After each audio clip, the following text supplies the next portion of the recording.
All right, remember what Vanessa said. This is not a Zoom call. I have to wear pants. Sup, Official Nation. Hope you're having a fantastic Friday. Welcome back to the Philip DeFranco Show. That's not my show. Hello, everyone, and welcome to The Right Opinion, the home of a twat with... That's not my show either. What's up, Official Nation? I'm Kyle, and today I'm here to help you set up a Planet Aquarium front to back, start to finish. I'm going to show you every single product that I would use in setting up one of my own tanks. This is not going to be a you have to have this product video.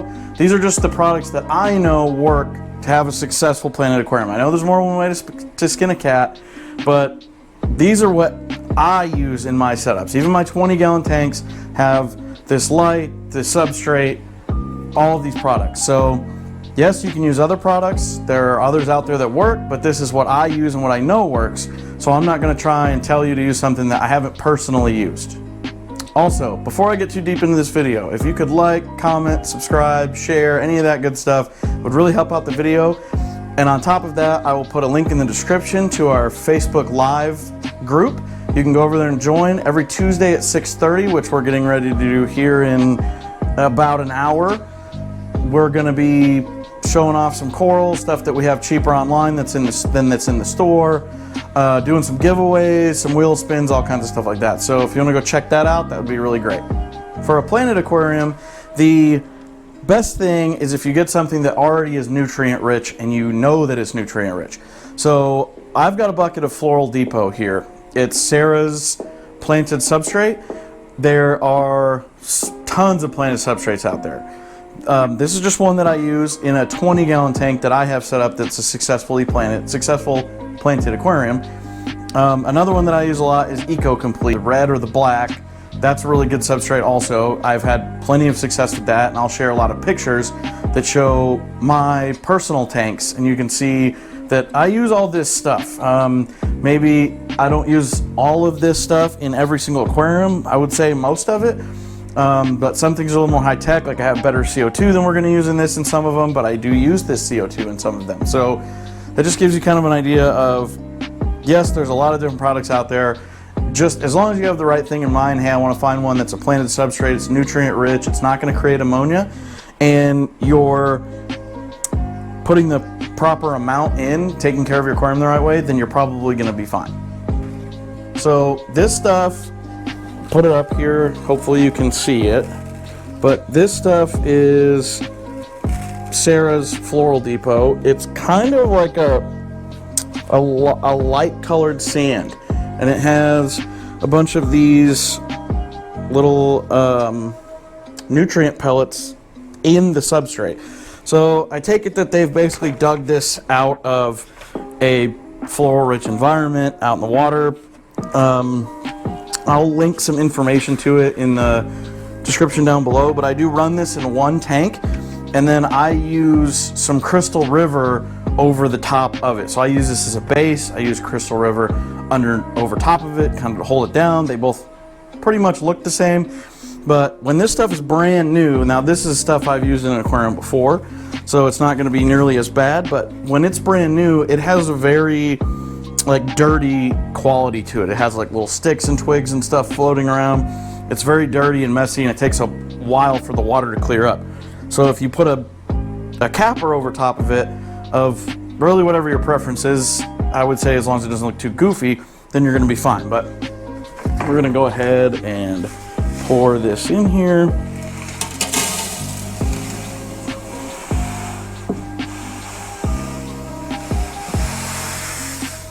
So even dried out, this stuff is very dusty, and you can see all of those little pellets that are here in the front. I don't often give too much time to try and bury all of those. I mean, there's just so many of them, and as your fish kind of root around, some are going to pop up. But there has been a lot of success in giving this stuff time without dosing to see how long it can support with just its nutrient, and I guess the longest has been something like 6 months that's documented. I haven't done that myself. I always dose, But in the event that, you know, you want to give this a shot and not dose for a while and see how it goes, if you notice some plant deficiencies, then you're going to want to go ahead and start dosing that. But what you want to have is kind of like this look here. You want to have 1 pound per gallon, generally speaking. Now, if you have a really goofy aquarium where it's 100 gallons, but it's really tall and it's only this wide, obviously you don't want to have your substrate be this thick because you're trying to put 100 pounds in there. You want to have, you know, a couple inches in there, inch, 2 inches of substrate, and you want to make sure that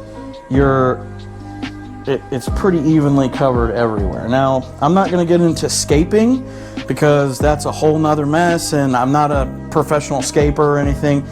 Yes, you know, a lot of people say you want to put less in the front, more in the back, and give it some depth. And while I agree, and I've done a lot of that kind of stuff myself, for the sake of the video, I'm just going to be putting this in here like we're a day one guy or girl setting up their tank and just want it to be pretty and want the plants to succeed.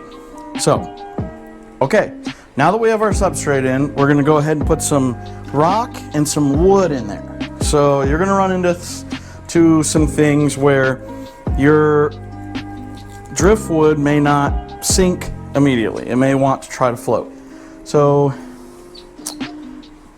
I kind of bury one end so that the substrate will hold it down, hopefully.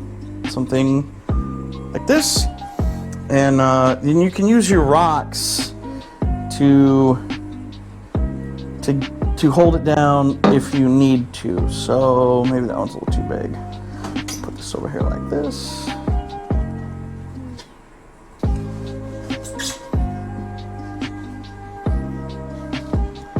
And with this side buried,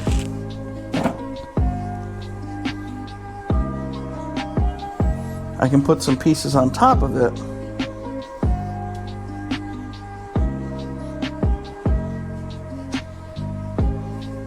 And that should help hold it down. It's important that before you start setting up your aquarium, you pick the right rock and wood for you.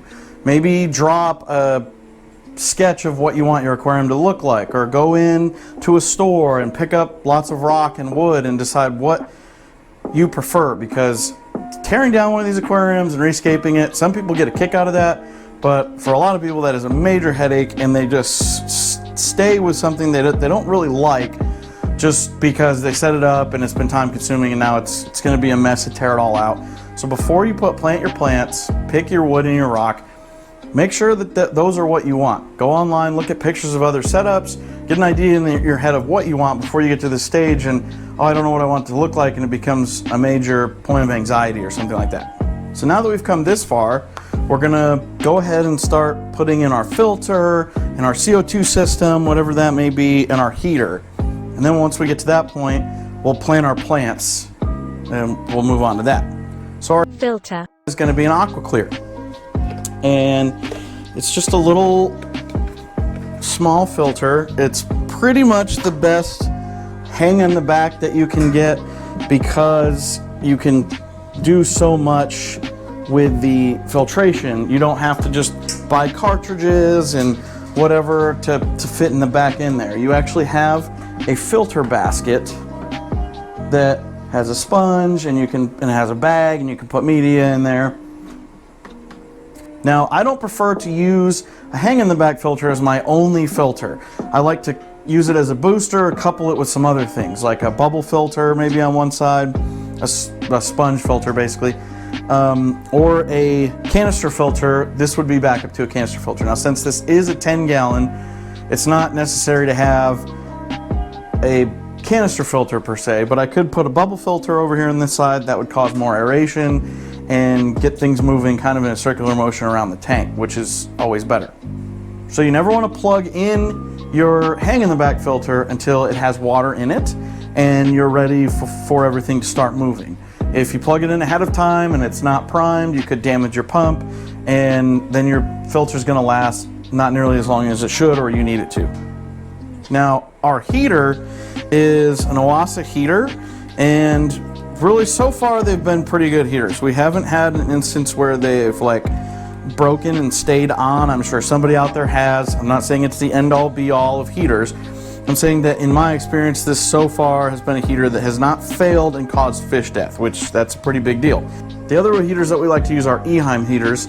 I do have one of these Owasa heaters running in a planted tank that I have, so that's why I've chosen it today. And you can put this heater on here any way, shape, or form. This way, if you have another, this heater holder only has one suction cup, so I'm just going to put it up and down. But normally in my tanks, I like to put it at an angle left to right underneath the filter.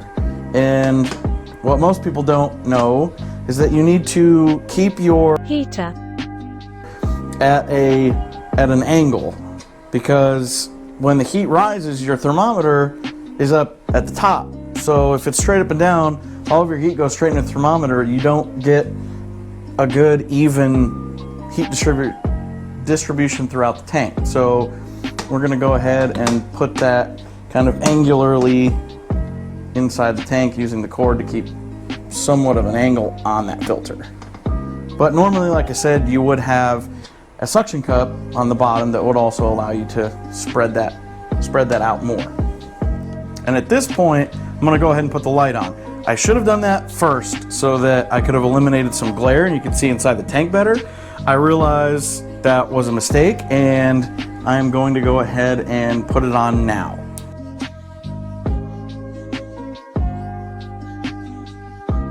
Okay, so this is an AI Prime light. These make fantastic planted aquarium lights. Like I said, this mount is pretty tall. The light is very strong for a 10-gallon light. We're gonna have to keep it way turned down, but these are the lights that are on all of my planted aquariums, because for the money and the functionality, you can't beat it. You can pay a lot more money for a good light, or a great light, but you're gonna lose some functionality, or you're gonna lose a UI in the app. You can pay a lot less money.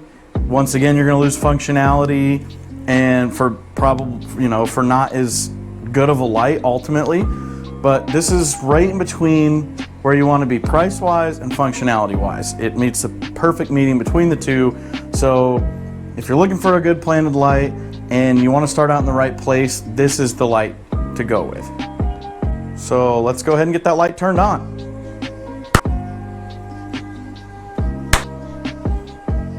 Where am I? Okay, so this is kind of what we're looking like. I had to angle it down a little bit so that the actual LED doesn't blind you. We would be looking at this kind of spectrum, a lot of green and red with, a little bit of white thrown in there. And then we would just adjust this based off of how the plants react throughout the next several weeks and or months. All right. Let's look at some plants. Today I have some tropical plants with me. I'm gonna show you these. This is kind of what the tissue cultures look like. They are guaranteed to be pest free,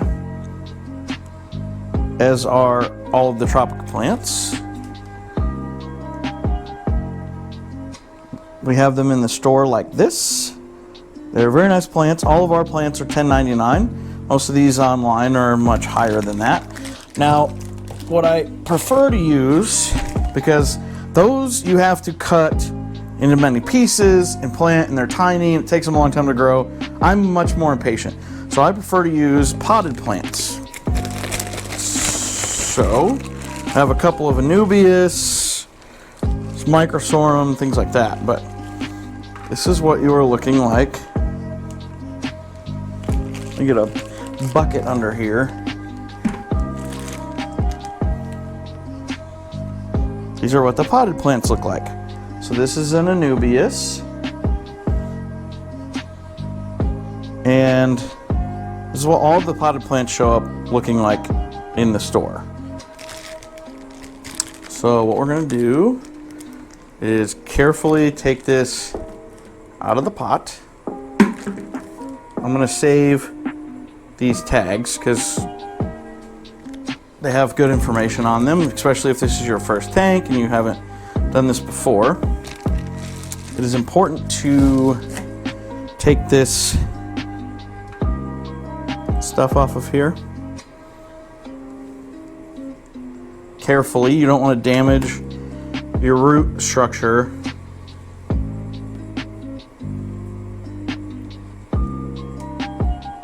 Okay, so now I've removed all that stuff off of the roots here. I'm gonna go ahead and plant this. Now, some people with Anubias like to glue or tie these down to your piece of wood, and that will eventually, the roots will kind of entangle and take over, sticking to the wood and becoming part of it. We are not going to do that because this is a small tank and this is a huge Anubias that will only get very massive, and it's not exactly appropriate. So what I do is I kind of dig a small hole with a couple of my fingers, and I will just kind of carefully weed those roots down in there, and then I will ball up the substrate around the roots. And this is a very tall plant with a lot of roots that I don't want to damage, so I'm being very careful with it.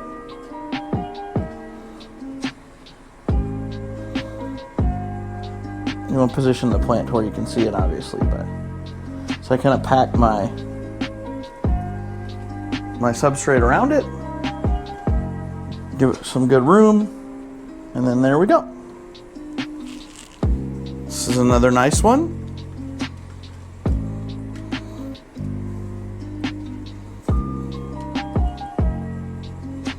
So you kind of need to decide what is a background plant, what is a foreground plant. I'm gonna go ahead and stick this one just over here. There's also a lot of tools that you could use for this process, like scissors, tweezers, all your plant care stuff, which I will go over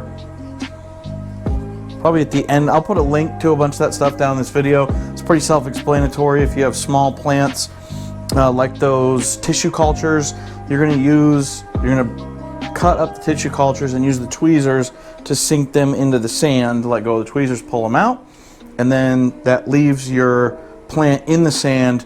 Tweezers removed, so you don't have to use your fingers. And some of this substrate gets bulky, like the Eco Complete, and if you're pushing in over here, it moves everything over there and causes you to uproot your plants that you've already planted. You don't have to worry about that when you use tweezers, because you're only putting the plant in, tweezers are being removed. You don't have your fingers in the way. You know, some of us have more problems with that than others. This is a Hygrophila. Definitely going to be a background plant. Grows very tall.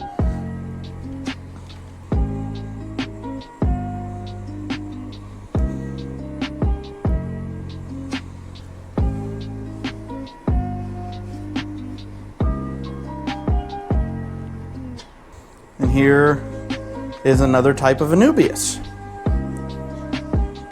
There are several different species of Anubias. Some are very, very small. Some get very, very large. They're all large-leaved, and they're generally considered to be for beginners, which I don't know that any plant is specifically for a beginner. It just depends on the level of care you are willing to provide your plants. Just like in corals, people will say, well, what's an easy coral? What's a hard coral? All corals are just living things that need to be taken care of properly. If you're dosing properly and you have the right light, you keep an eye on them and you feed them well, there's nothing that's hard about it or beginner about it. They're just you just have to make sure you're giving that specific plant what it needs, and none of them need anything overly crazy. Now, Tropica does label their plants as advanced, beginner, intermediate plants, and that's because some plants, it's just going to take a bigger investment to give them what they need.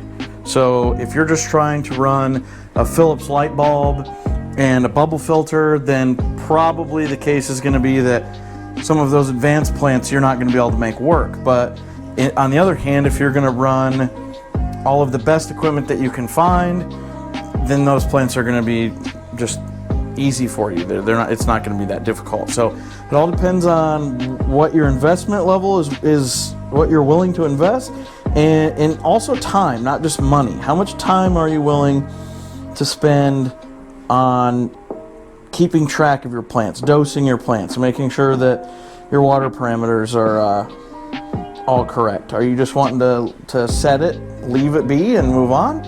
Or are you trying to keep up with this thing every day and spend time on it? Okay, so now that we've planted all of our plants, everything's good to go, we're gonna add some nutrition capsules. So there are lots of different versions of these, like root tabs. These happen to be Tropica's version. They look like little pills, and they are full of nutrients. So as you can see, I already yanked one out of this one. The actual capsule dissolves, but this stuff that's inside of them, let me see if I can get close enough for you all to see this. It does not. So the stuff that's in there just kind of becomes part of your gravel.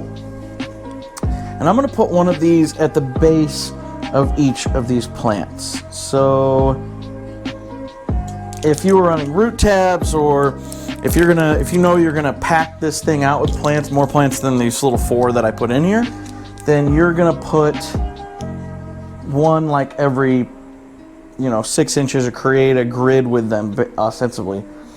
But since I am only gonna be putting these 4 plants in this tank, I'm gonna put one at the base of each plant. And you can, if you add plants in the future, anytime you add new plants, you could put one of these at the base of the plant. It's not like you're overusing it or anything. You could put all of these at the base of one plant. They're gonna release at the same time frame, so you don't really need to do that. But it does help to have a root tab or a nutrition capsule at the base of your plants to help those roots really get going, especially when you first add them. They're going into new pH, different water parameters. You want to give them as much as you can to get them going in the right direction. So next, we're going to install our CO2. And on this, we're going to be using the Sarah CO2 Start canister. It is just a little chamber that basically you're going to fill the entire thing with water. And then you drop a CO2 tab into this little hole, and it falls down in here, and then it's going to fill this chamber up with CO2, and then throughout the day it's going to be consumed into the water, and the plants are going to eat it. So what you want to do is put this where it's going to get flow. You don't have to leave it in there all the time. Once it's done, you can take it out, or if you don't want to run it all the time. On small tanks, this is a good option. It is a small, cheap option for you to get CO2 into your tank. You put in this size of a tank, maybe half of a tab in there every day or every other day, however often that you see fit with your plants. But I'm gonna go ahead and put this thing right here.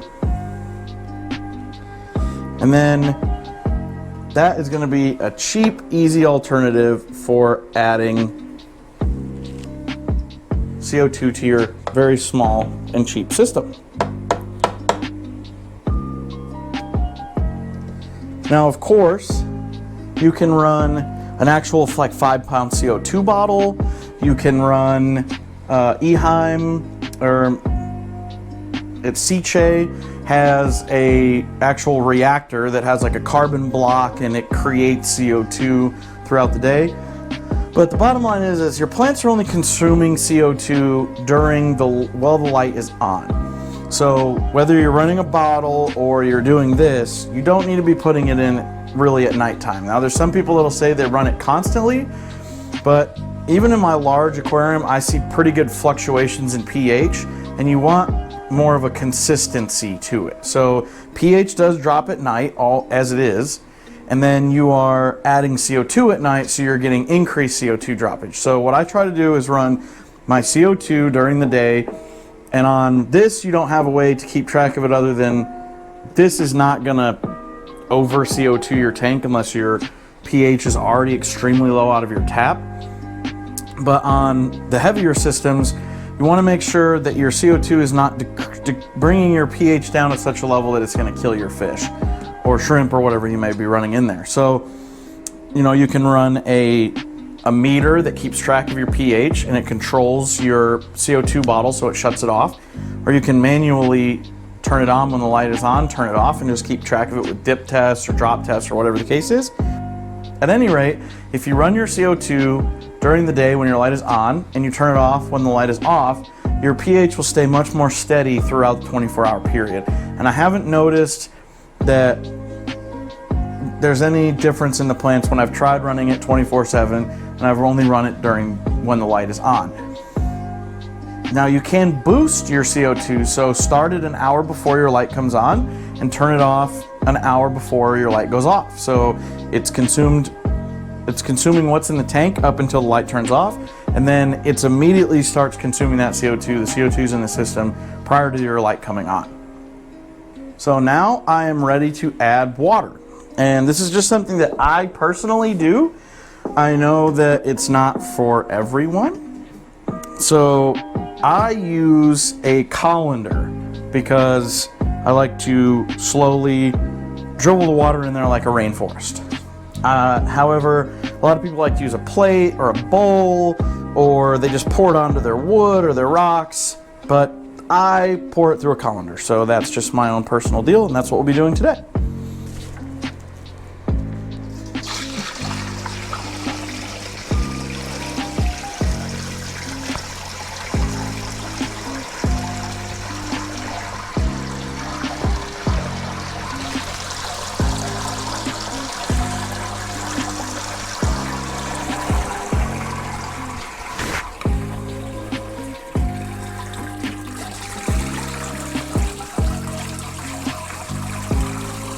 All right, so with my first bucket, as you can see, I splashed my screen a little bit because I got a little bit too carried away on the pour situation. So try not to do that. Make sure there's towels all down around the floor, at your feet. Make sure there's nothing that you're gonna back into, fall onto, pour water on that could be electrical, things like that.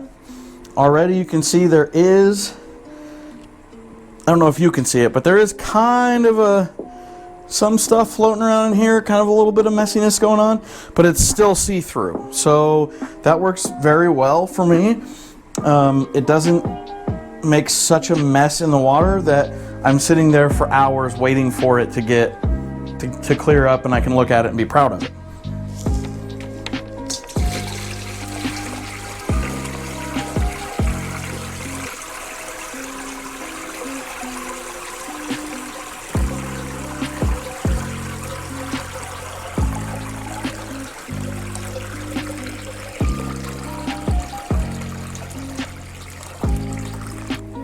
So, like I said, even though this has been used before, there's still a lot of stick type material kind of floating around the surface and throughout the water. Now I don't have the filter on yet, but that is kind of one of the reason that I bring up adding a cap to your tank.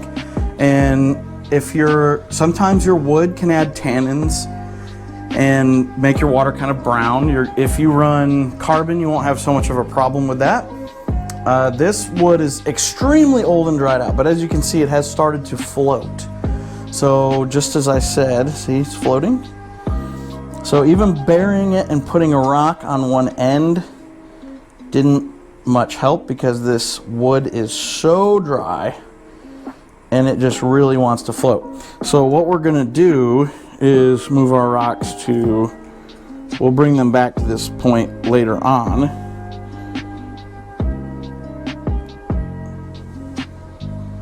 I'm gonna put a rock in this wood for now. So basically that's just necessary until such time. Yeah, I definitely put a little bit too much water to have both of my arms in there, so I got a little bit wet here, but we want to put that rock up there just until that piece of wood is decided it's going to stay down. And however long that may take, it just completely depends on the piece of wood. I've had some that it took literally a year before that thing was all the way sunk, and I've had other ones that were sunk within a week and a half. So totally depends on the piece of wood, where you got it from, the type, and then how dry it exactly is. If you just pulled it out of a lake or something, you're probably gonna have a much better chance getting it to sink early. So the last thing that we're gonna talk about is elements. So there's a lot of different types of elements out there. You can get all-in-ones. Some of them are 3 parts or 4 parts, 2 parts, whatever, however many parts that each specific brand may have. Ours is Brightwell, that is white labeled, and we have 5 parts to our freshwater system. So each individual element is split up. And basically they look like this. There are 5 of them. So we have iron, nitrogen, potassium, iodide, and carbon. So the good thing about having them all split up, a lot of people come into the store and they're like, well, I don't really want to, do 5 elements. That's too much. Well, then they are probably more of they just need like one all-in-one squirt bottle, because they aren't that worried about, oh, if I have some algae issues or I have this or I have that. It's not that big of a deal to them because they're looking for ease of use. Our system allows you to notice problems that you may have. Oh, I have plants that require more iron, so you can dose twice as much iron but keep all of your other elements dosed the same. If you notice you have holes in your leaves or yellow leaves, or plants they're all looking very dingy, they're getting algae on them, things like that.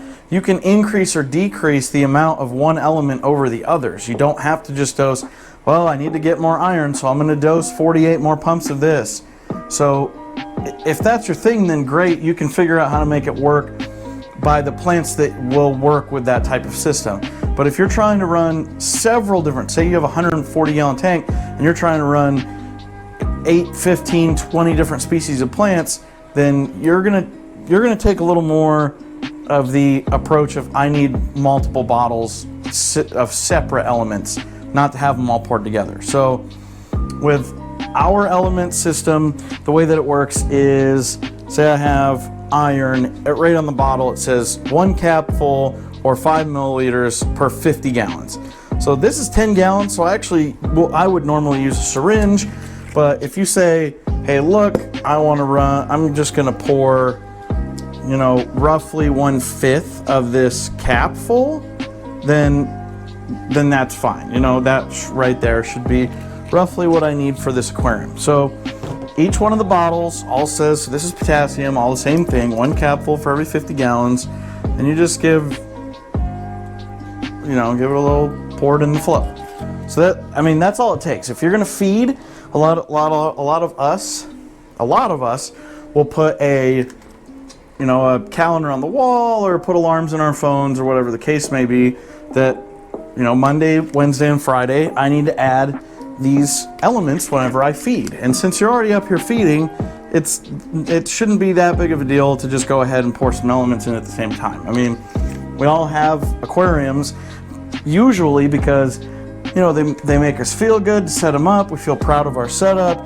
They look nice, they're tranquil, they're serene, and there's something cathartic about us doing things like dosing our tank and feeding our fish. So if you just can't stand the thought of dosing 5 bottles or even 3 or 4, whatever regimen you decide to go with, then probably a planted aquarium or a coral aquarium is not for you. You just need to be fish only, and that's fine. You can use all of these same steps for a fish only tank. You just don't have to worry about the planted type stuff. So you'll save a little bit of money and time that way if that's what you're going for with your system. That is our dosing, and then now all we have left to do is put a CO2 tab in here and we are pretty much good to go. Okay, so coming in on our tank here, you can see a filter running. You can see that the light is on the heater. Yeah, it's a little bit fuzzy from the substrate, but you can see I probably should have moved this Anubias over here a little further. I wasn't looking at it from the front. It kind of does take away from our piece of wood situation and our rock that we've got going on in there, but it's for informational purposes. I'm gonna get through this, I swear. So I'm gonna post up a bunch of pictures of other planted tanks that we've set up and link to another video where you can see us set up a nice planted aquarium. This is how this operates when you put this CO2 in here, by the way. So you can see it's just gonna fill. If I had already had that pulled out, that would have been great, but now you can see it's just gonna fill that chamber up with CO2, and then these little holes that are behind this thing, as that flow comes out of there, it's just gonna slowly integrate that CO2 into the water and then fill up back with water as the CO2 is consumed. So that's basically it. Our planted system here. If you guys need anything or have any questions, please leave them in the comments below. Check out our live stream over there in the description down below. And if you ever need any advice or anything, give us a call. We've got all, you know, we'll take the time to talk you through this stuff, answer any questions. But this is a pretty comprehensive way on anyone who has any question about setting up a tank. Your equipment might be a little bit different depending on the size of your tank or whatever the case may be, but you know, this should get you through it. So I hope that this has been informative for you. Hey guys, thanks for watching this video. Let me know what you thought about it. If you want to see another one of these or some other topic you want covered, what you think would be good for beginners. If they just walked into the store and when you first started out, hey, I really want to know how to set this up. What would be good to see in a fast, easy video like this that I can knock out for you? That would be really helpful to know that. All right, everybody, that's going to do it for the live plant setup video. I hope that you enjoyed it. Go ahead and leave me some feedback. I got to go get ready for this live stream that we're doing at 6:30. This video should be out on Friday, so I will see you then.